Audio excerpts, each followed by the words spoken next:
இப்பவும் சொல்றேன், மக்கள் பணத்துல இருந்து ஒரு பைசா கூட தொடமாட்டோம், தொடவும் விடமாட்டோம், தொட்டா விடமாட்டோம், இதுக்கு முன்னாடி தொட்டவங்களையும் விடமாட்டோம்.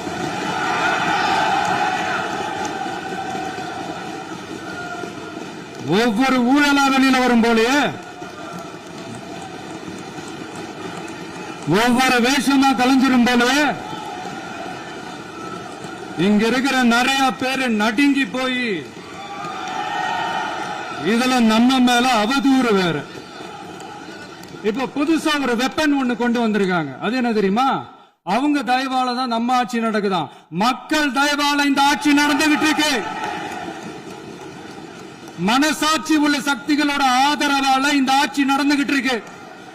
நாங்க தான் அனுப்பி வச்சோம் அப்படின்றாங்களே. அனுப்பி வச்சவங்களுக்கு மினிஸ்ட்ரியில இடம் கொடுத்தா ஏன் கதறீங்க?